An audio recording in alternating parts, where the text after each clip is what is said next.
DKP super show में आपका फिर से एक बार स्वागत है। आशा करता हूँ कि आप स्वस्थ और अच्छे होंगे। दोस्तों, मेरा नाम है दीपक कुमार पाठक। दोस्तों, आज हम जानेंगे कि जूनियर असिस्टेंट से प्रमोशन कम से कम दिन में किस प्रकार होता है। यानी कि जैसा कि मैं पिछले वीडियो में आपको बता दिया था कि जूनियर असिस्टेंट से सीनियर असिस्टेंट बनने के लिए कम से कम 5 साल का कंपलसरी सेवा होना चाहिए। फिर उसके बाद सीनियर असिस्टेंट से प्रमोशन होने के लिए हेड असिस्टेंट के लिए कम से कम 5 साल की सेवा होना चाहिए। लेकिन दोस्तों, अगर आप जूनियर असिस्टेंट जो ज्वाइन करते हैं, अगर आपका 6 से 7 साल में अगर हेड असिस्टेंट बन जाते हैं तो समझिए बहुत ही अच्छी बात है। और किस तरीके से ये बन जाते हैं इसके बारे में चर्चा करेंगे। दोस्तों, हमारे जो भी मेरा विभाग है उसमें जो उच्च कार्यालय के कुछ लोग ऐसे हैं, जैसे कि यहाँ पे आप देख रहे हैं 91-90 डेट ऑफ बर्थ वाले। इनका अभी हाल ही में 1 साल पहले या 1.5 साल पहले वरिष्ठ सहायक पे प्रमोशन हुआ था। लेकिन 1 से 1.5 साल बाद ही वरिष्ठ सहायक यानी सीनियर असिस्टेंट के बनने के बाद अभी 2023 में वो प्रधान सहायक बन गए हैं। यानी कि लगभग इन्होंने 2016 में जूनियर असिस्टेंट में ज्वाइन किया और 2023 यानी कि 7 साल बाद ये हेड असिस्टेंट यानी कि प्रधान सहायक 4200 ग्रेड पे बन गए। अब ये किस प्रकार बने, जब ये बने हैं प्रधान सहायक, तो हम सब जो भी नए ज्वाइनिंग वाले बच्चे थे बहुत एकदम चौंक गए कि किस प्रकार ये इतनी जल्दी लगभग 7 साल में ही ये प्रधान सहायक बन गए। तो दोस्तों, इसके बारे में एक शासनादेश निकल कर आया कि इसी शासनादेश के माध्यम से वो बने होंगे। तो दोस्तों, यहाँ पे देखते हैं, देखिए दोस्तों, ये एक शासनादेश का कटिंग है क्या, मतलब फ़ोटो खींचा हुआ है, किसी ने मेरे पास भेजा है, तो उसे मैं आपको पढ़ के दिखा देता हूँ। यहाँ पे देखिए दोस्तों, वरिष्ठ सहायक से देख लीजिए, वरिष्ठ सहायक के लिए क्या चाहिए, 100% पदोन्नति द्वारा 5 वर्ष की सेवा कनिष्ठ सहायक के पदों से। यानी कि कनिष्ठ सहायक में 5 साल कंप्लीट करने वालों का प्रमोशन वरिष्ठ सहायक पर ही होगा। अब देखिए प्रधान सहायक कौन बनेंगे, इसमें देखिए 4200 ग्रेड पर लिखा हुआ है वरिष्ठ। अब यहाँ पे देखिए लिखा है कि वरिष्ठ सहायक के पदों से पदोन्नति। अब यहाँ ये जिक्र नहीं किया है कि वरिष्ठ सहायक पद पे वो 5 साल की सेवा कंप्लीट कर लें, ये जिक्र नहीं किया है। ये दिखा है कि वरिष्ठ सहायक से प्रधान सहायक बनने के लिए वो वरिष्ठ सहायक हों, लेकिन उसमें टाइम बाउंडेशन नहीं दिया है।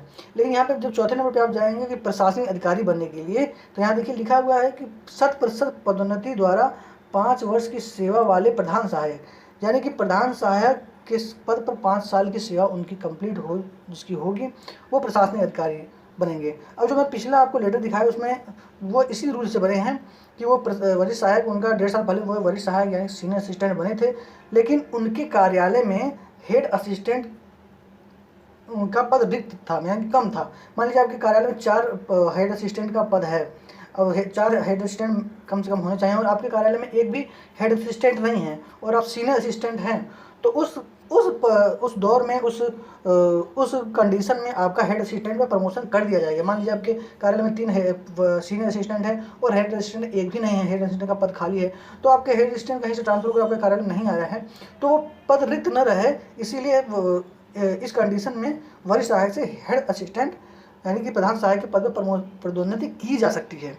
ये एक नियम है। अब यहाँ पे देखिए ये 2 नंबर बिंदु आप पढ़ेंगे, लिपिकी संवर्ग के उपयुक्त ढांचे में विभिन्न पदों पर पदोन्नति के लिए निर्धारित की गई सेवा अवधि के शिथिलीकरण के संबंध में पुनर्विचार किया गया और विचारोपरांत यह निर्णय लिया गया कि यदि विभाग में पदोन्नति के पद उपलब्ध हैं और पदोन्नति के लिए निर्धारित पोषक पद पर पदोन्नति के लिए अहर कार्मिक की पोषक पद पर सेवावधि प्रस्तर 1 में निर्धारित सेवावधि के अनुसार पूर्ण नहीं है, तो उस दशा में पदोन्नति के लिए निम्नलिखित प्रावधान के अनुसार शिथिलीकरण कर सेवा की गणना की जाएगी। परंतु सेवावधि की गणना के लिए यह शिथिलीकरण नियुक्ति प्राधिकारी से एक स्तर से ऊपर के अधिकारी का अनुमोदन प्राप्त कर लिया जा सकेगा। यहाँ देखिए वरिष्ठ सहायक प्रधान सहायक पद पर पदोन्नति हेतु कनिष्ठ सहायक के पद पर 5 वर्ष की सेवा पूर्ण कर ली हो, परंतु कनिष्ठ सहायक के पद पर प्रधान सहायक के पद पर सीधे प्रोन्नति नहीं किया जाती है। मान लीजिए जूनियर असिस्टेंट है और आपके कार्यालय में हेड असिस्टेंट का पद हेड का खाली है, तो इस समय दोस्तों जूनियर असिस्टेंट से आप डायरेक्ट हेड असिस्टेंट नहीं बन पाएंगे, भले आपके कार्यालय में हेड असिस्टेंट का सब पद खाली हो। इसके लिए अगर आप सीनियर असिस्टेंट बन जाते हैं, मान लीजिए आपका पदोन्नति सीनियर असिस्टेंट पे हो जाता है, तो जूनियर असिस्टेंट का पदोन्नति जो आपका सीनियर असिस्टेंट पे होगा, तो पद रिक्त न रहे तो हो सकता है 6 ही महीने बाद आपका प्रमोशन हेड असिस्टेंट पे हो सकता है।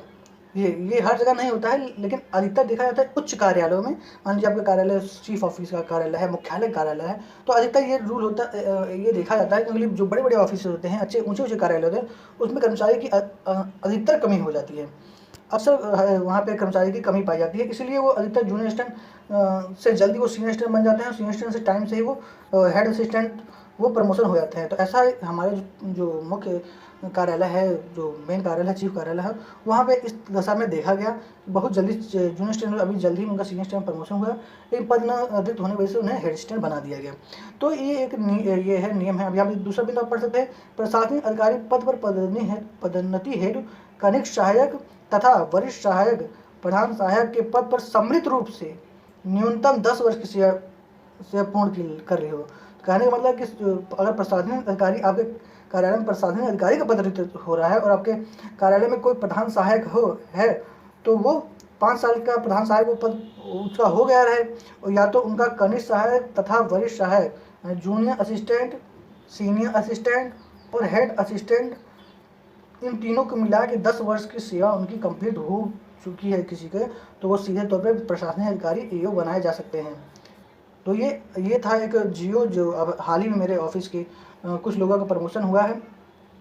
तो ये एक चौंकाने वाली बात थी कि 2016 के कर्मचारी अगर 2029 में बहुत ही कम समय में 7 साल में हेड असिस्टेंट बन जा रहे हैं, तो यही एक तरीका है, यही एक रूल था जो बन गया। यहाँ मैंने विभाग या अपने किसी कर्मचारी का नाम नहीं दिया है, जिससे ये गोपनीयता भंग ना हो, बस ये एक वीडियो जानकारी के लिए ही मात्र है। दोस्तों वीडियो पसंद आया तो प्लीज़ लाइक करें और चैनल को जरूर सब्सक्राइब करें।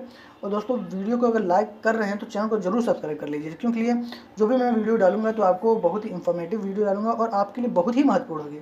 और मैं जूनियर असिस्टेंट से संबंधित एक प्लेलिस्ट बनाया है, उसमें ज़रूर जाके वीडियो देखिए, क्योंकि उसमें हर प्रकार की जानकारी आपको वहाँ मिल गई है। दोस्तों अगर वीडियो पसंद आए तो प्लीज़ वीडियो को लाइक करें और चैनल को सब्सक्राइब करें। थैंक यू, धन्यवाद, वंदे मातरम।